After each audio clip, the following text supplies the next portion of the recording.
see tomorrow. It's going to be big, big, big, big news. But when the day of the big news conference arrives, Doug thinks there's something suspicious about all the reporters. Gee, what could have given him that idea? Maybe because they're all dressed like Robert Stack Flashers? Thank you, Mayor Tippy.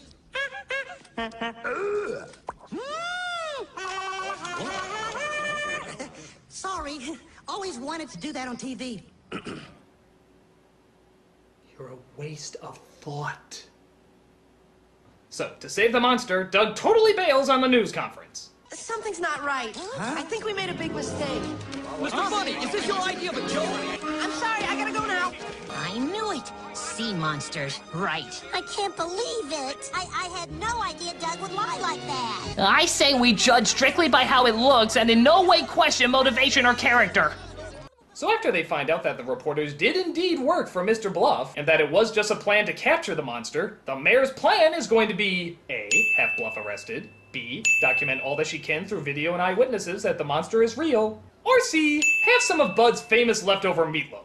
Now, what do you say we have some of Bud's famous leftover meatloaf? Now you're talking. Let's go, waiter. Am I on Mars? Tell me I'm on Mars! None of this makes any goddamn sense! I must be on Mars! I mean, this is as logical as Roger and his friends actually making that giant robot they were talking about.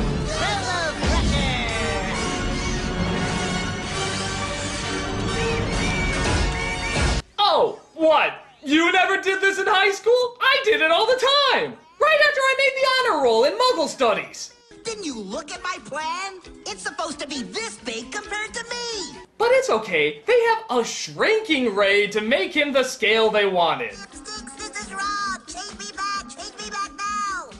Hey, here's an idea. Instead of calling a news conference about a sea monster, why don't you call the news conference about a bunch of high schoolers that made a fucking shrinking ray! Or a giant fucking robot! Don't you think that should get some attention? Don't you think instead of just shrugging comedically, these kids should get a Nobel Prize for changing the world of science as we fucking know it? What the hell's wrong with you jelly bean colored Simpson rejects? Fucking people. But I digress!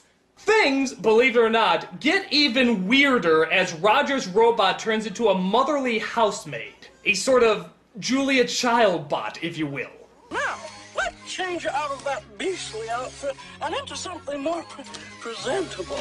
Okay, this idea could be salvageable if she gets in a bloody death match with Rosie from the Jetsons. I don't know how they fit in, but trust me, they couldn't make it any worse. So, because we're not done ripping off every G-movie cliche known to cinema, we now get the bit where they disguise the creature as a person, and of course, everybody falls for it. What's her name? It's Herman Naini. Ah, what a beautiful name. Herman Naini. Hey, you know what? This is really stupid. Look at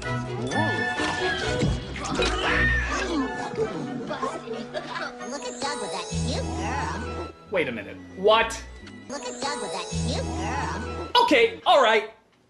I can believe the boy's getting excited for the dance. I can believe the mayor not using her powers at all to prove an earth-shattering discovery. I can believe high schoolers can build a giant robot and a shrinking ray and have none of that get any media attention. But if you expect me to believe that any high school girl, mind you, will look at this deformed demon, think he's a female student, and actually verbally acknowledge that she's cute, you are on meth!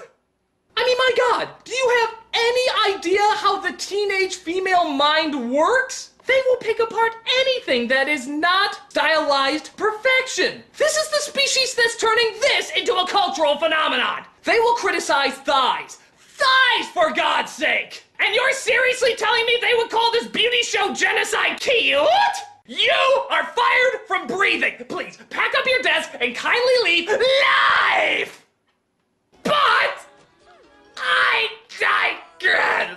Doug, I'm not gonna stand here and be lied to. I'm not blind, you know. I know who you're really spending your time with. That Hermione girl you've been hanging around with all day. I already made a Hogwarts joke, so I'll just let this one go. Come on, Patty, she's not even a girl. I know you think I must be dumb because I believed all that monster stuff before, but I hope you don't think I'm that gullible, Doug. Well, you think that? Really, Doug, you're trying to date this girl? So later that night, Bluff captures the creature and they take him away. Trying to think of something to do, Doug comes across the story that Guy is writing for the school paper. On the screen, next week's Weekly BB. Monster destroyed. Bill Bluff a hero. We're too late. Herman's dead. Wait, you just said it was next week. Obviously he wrote it ahead of time before it happened. They killed Herman.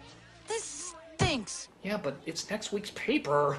The horrible monster was blasted into smithereens, thus saving the dance organized by cool upperclassman Guy Graham. It's next week's paper! Night of fun turns into night of terror. Didn't you see Tomorrow Never Dies? It's a James Bond scheme! Wake the fuck up! Wait, the dance isn't until tonight. Of course. Guy wanted to make sure this was in next week's paper. You mean when I said it was next week's paper, it was actually next week's paper? Oh, Guy must have known I'd be stupid enough to do whatever it is my brain just did there.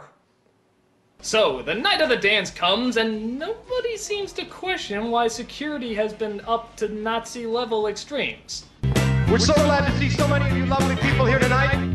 We would especially like to welcome all the representatives of Illinois' law enforcement community who have chosen to join us here in the Palace Hotel Ballroom at this time. We certainly hope you all enjoy the show. They manage to find the monster and dress up the fembot to go in posing as him.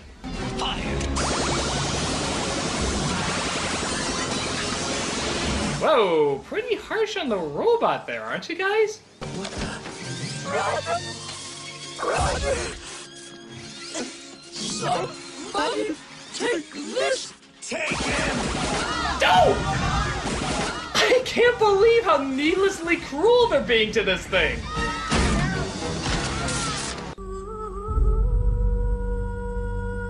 So they return the monster to the water, and Bluff has to explain himself. Mayor Dink. Bill, I think you should discuss your pollution problems with me. Oh, yes, of course. Certainly. And just like most elected officials, they come into the problem too late, do absolutely nothing to solve it, and yet somehow they take all the credit when it finally works out. You elected them, folks! Patty? Are you okay, Patty? Herman! But the monster comes back one more time to say goodbye after the people have left. I forgot. I brought you something. Remember this? Herman Melville's works? Yes, he writes about a monster in the water who people try to hunt down and kill. But don't worry, though. You'll enjoy the ending. So he goes back into the water, and we get to see our favorite character one more time before the film ends.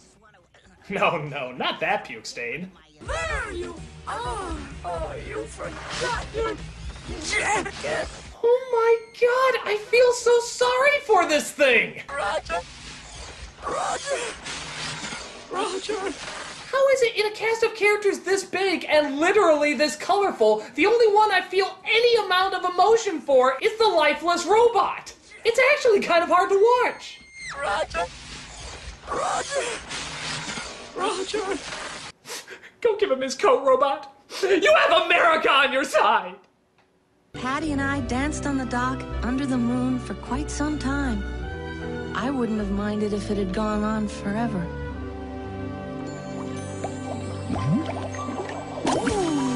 I'll just assume that's a fart we're ending on and call the film quits. So that was Doug's first movie. Aren't you so glad they brought that to the big screen? I mean, what was even the purpose? Nothing about it screamed cinema, so why did they even make it? As you probably guess, it suffers from the same problem that the show suffers from. It's bland and boring! I hate this movie, I hate this show, I hate everything having to do with it! And thank God this is the last thing I ever have to review having to deal with it! Because I swear, if I hear that song one more time, I don't know what's gonna happen! I'm the Nostalgia Critic, I remember it! Fucking people.